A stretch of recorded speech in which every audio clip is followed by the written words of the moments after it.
तो राहुल गांधी ने आज अपनी तरफ से बात रखी, भारत जोड़ो यात्रा से शुरुआत की अपने भाषण की और फिर मणिपुर पर वो आए और कई कई बातें बताई। मणिपुर में जब गया था तो मैंने वहां क्या क्या देखा, लोगों पर क्या बीती है।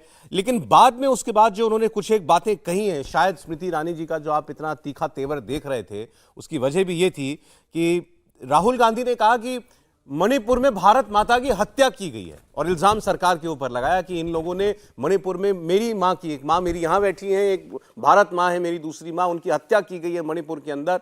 और फिर स्मृति ईरानी ने इसका जवाब दिया कि भारत मां की हत्या की बात करते वक्त कांग्रेस के सांसद मेज थपथपा रहे थे। तो आप समझिए किस लेवल पर जाकर के आज बातें हुई हैं, दोनों तरफ से कितने शब्द बाण चले हैं। और एक और बात राहुल गांधी ने आज कही, राहुल गांधी ने यह भी कहा कि प्रधानमंत्री केवल दो लोगों की बात सुनते हैं, अमित शाह की और अडानी की। और ये बातें कहते हुए वो उदाहरण दे रहे थे रामायण का और रावण का। इसको लेकर के भी आप आगे जो वक्ता बोलेंगे बीजेपी की तरफ से, उसमें भी जवाब आप सुनते रहेंगे। बहरहाल कहानी कुर्सी की वक्त चल रहा था और उस वक्त इस कार्यक्रम का, तब राहुल गांधी और स्मृति ईरानी जी का भाषण चल रहा था। मैं स्वागत करता हूं पहले मेहमानों का। हमारे साथ हर्षवर्धन त्रिपाठी जी हैं, विनोद अग्निहोत्री जी इस वक्त हमारे साथ हैं और राशिद किदवई साहब हमारे साथ। आपका बहुत स्वागत है।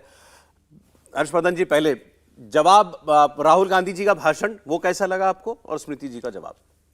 देखिए, सच कहें तो आज दोनों के भाषण में मुझे वो धार नहीं दिखी जिसकी उम्मीद देश कर रहा था। और विशेष करके जब राहुल गांधी और स्मृति ईरानी होते हैं तो एक कॉन्ट्रास्ट उसको देश प्रतीक्षा करता है। आज राहुल गांधी का भाषण इतना छोटा, मतलब जितनी उम्मीद की जा रही थी उससे बहुत छोटा भाषण था। उन्होंने जब शुरू किया कि मैं भारत जोड़ो यात्रा में निकला तो मुझे ही नहीं पता था कि मैं क्यों गया। अब सवाल यह है कि आप ही तो कह रहे थे कि नफरत के बाजार में मोहब्बत की दुकान खोलने गए थे, तो या तो तब गड़बड़ बोल रहे थे या आप गड़बड़ बोल रहे थे। तो राहुल जी का तो मामला कुछ ऐसा हो गया है ना कि गांव घर में कुछ ज़्यादा वो क्या कहते हैं, भोले लोग होते हैं, अब उसको कैसे कहेंगे, तो उनके बारे में कह दिया जाता है बड़ा दार्शनिक बात करता है। तो राहुल जी भी अक्सर उसी अंदाज में रहते हैं। कोई भी तार जुड़ा हुआ नहीं दिखा। और उसके बाद तीखा होने के लिए उन्होंने भारत माता की हत्या हो गई, हत्यारे हो, देशद्रोही हो, गद्दार हो, यानी यह भी तय हो गया कि अब लोकसभा चुनाव तक कुछ भी बचने वाला नहीं। और जो संदर्भ दिए, जैसे आप कहते हैं ना, जब आप पौराणिक संदर्भों से कुछ उठाते हैं या धर्मग्रंथों के कुछ चरित्र के साथ किसी का चित्रण करते हैं, समानांतर कुछ बताते हैं, तो संदर्भ देना होता है।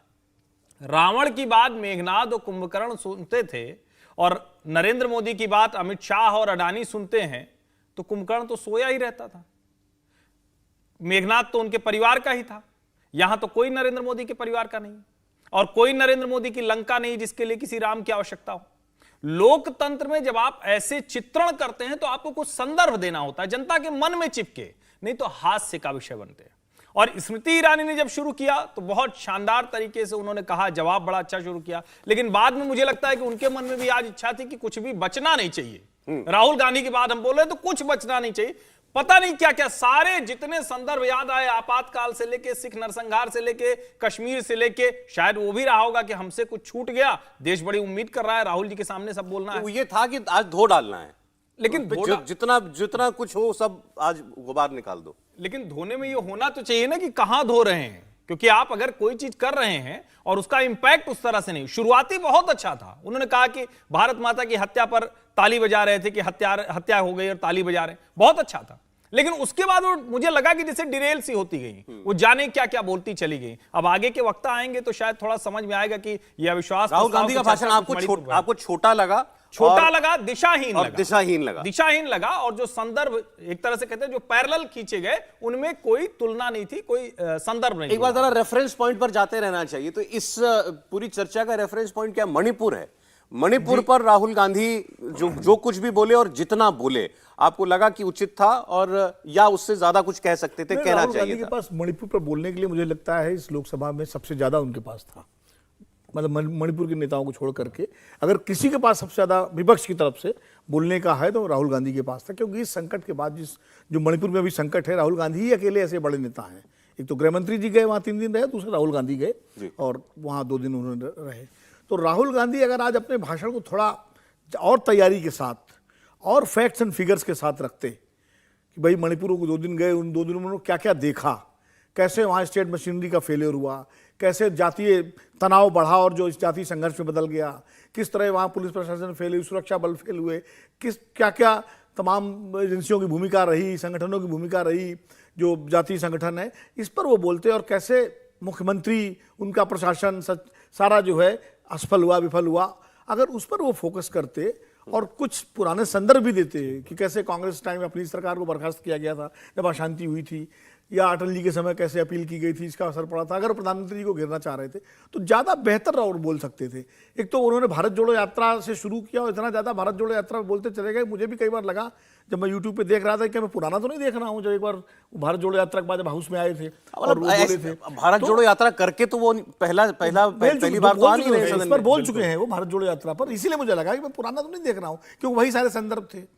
दूसरी बात जो मणिपुर पर बोले तो इमोशनल तो उन्होंने किया, इमोशनल कनेक्ट किया, जो दोनों संदर्भ दिए, दो घटनाएं बताई, तो हम सब, आप सबने देखा होगा उससे वो झकझोर देने वाली बात, झकझोरने वाली बात है। ऐसे उनको 2-3 घटनाओं का और उदाहरण देना चाहिए था और उसके बाद अगर वो आते हो फिर महिलाओं के बारे मामले में थोड़ा सा उनको और बोलना चाहिए था और बेहतर होता। और रावण कुंभकर्ण वाला उदाहरण देने के बजाय अगर वो महाभारत की कुरुसभा का उदाहरण देते और कहते कि पंचाली के चीर रण पर जिस तरह पूरा कुरुसभा चुप रही थी, वो अगर संदर्भ देते कि किस महिलाओं के अपमान पर, बिल्कुल तो दूसरा जैसे ये कह रहे थे कॉन्टेक्स्ट देना चाहिए। जब आप ये कह रहे हैं कि मणिपुर में भारत माता की हत्या हो गई, मणिपुर खत्म हो गया, उन्होंने कहा मणिपुर खत्म हो गया है, तो आपको बताना पड़ेगा कि आप जिस पर आरोप लगा रहे हैं कि क्या इल्जाम है, इन्होंने क्या किया है, उस पर फोकस करना चाहिए था कि क्यों खत्म हो गया मणिपुर, या मणिपुर में अगर हिंदुस्तान का आप कह रहे हैं हिंदुस्तान का कत्ल हो गया भारत माता का, तो कैसे हुआ, इसको थोड़ा एक्सप्लेन करना चाहिए था। समय भी था उनके पास, लेकिन वो उतनी जल्दी उन्होंने थैंक यू कर दिया, या तो जो इतना हल्ला गुल्ला मच रहा था उनको लगा कि अपनी बात वो कह चुके हैं,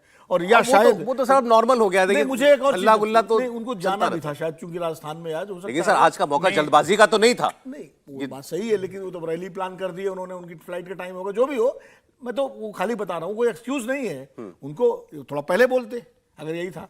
तो इसलिए थोड़ा आज का मौका मुझे लगता है कहीं ना कहीं जिस तरह से हम लोग समझ रहे थे उसमें वो चूक गए, वो ऐसा माहौल नहीं बना पाया। राजेश साहब देखिए, मेरा इसमें थोड़ा सा राय अलग है। मुझे लगता है कि राहुल गांधी ने खूब अपना एक आक्रामक मुद्रा में देखे, एक नैतिक साहस, जो उनका बॉडी लैंग्वेज था वो बहुत ज्यादा, मैंने उनके पहले भी भाषण सुने हैं, आज उनकी मुझे लगता है संसद में सबसे अच्छी उनकी एक परफॉर्मेंस थी। और उन्होंने जो बातें कही, सौरभ, हो सकता है वो कम कहीं नपीतुली बातें कही हैं, 2 उदाहरण जो महिलाओं को दिए, देखिए वो जैसा आपने खुद कहा, वो मन को झकझोर, जो उस वक्त जो सुन रहा था या देश जो सुनेगा, जो आपकी हेडलाइन बनती है, वो विचलित करने वाला। और मुझे लगता है प्रधानमंत्री नरेंद्र मोदी जी को भी इस चीज का एक जवाब देना पड़ेगा। जो बात उन्होंने कही है कि भारत माता की, हिंदुस्तान की हत्या मणिपुर में हुई और मणिपुर 2 भागों में डिवाइड हो गया है, वो बहुत ही एक डिस्टर्ब करने वाली बात है। और उसका क्या जवाब होगा, क्योंकि मैंने उसके बाद जो केंद्रीय मंत्री हैं स्मृति ईरानी, जिनको राहुल गांधी के ऊपर हमला करने में बहुत ज्यादा वो निपुण हैं, आज वो मुझे थोड़ी सी ऑफ कलर लगी। वो भी उसका राहुल गांधी के भाषण लोग कहने चले गए, जो भी हुआ वो, लेकिन उससे उसका इम्पैक्ट रहा और वो उस तरह का जवाब नहीं दे पाई। देखिए सौरभ, एक साफ है, जो आदमी आक्रामक भाषण कला में जो आक्रामक होता है और जो रक्षात्मक मुद्रा में होता है, वो दोनों में फर्क नजर आता है। तो यहाँ पर राहुल गांधी को ज्यादा नंबर मिले हैं। हो सकता है उनके भाषण में हम कवियां 1000 निकाल सकते हैं, लेकिन देश में सुनने वाले के दिल के ऊपर आज उन्होंने गहरा असर जो जिम्मेदारी थी राहुल गांधी के ऊपर अपने भाषण से कन्वे करने की, आपके साथ बहुत सर ब्रेक लेना पड़ेगा, मजबूरी है, मुझे रुकना ही पड़ेगा। देखिए ये बात सही है, राहुल गांधी ने पिन पॉइंट मणिपुर पर ही फोकस रखा अपना भाषण, ये तो मानना पड़ेगा। जबकि स्मृति ईरानी का भाषण इतना ज्यादा व्यापक विस्तृत हो गया कि वो जो फोकस था वो कहीं ना कहीं डिरेल हो गया। इंडिया टीवी हर वक्त हर जगह डाउनलोड करने के लिए सर्च करें India TV news Google play store या ऐप स्टोर पर।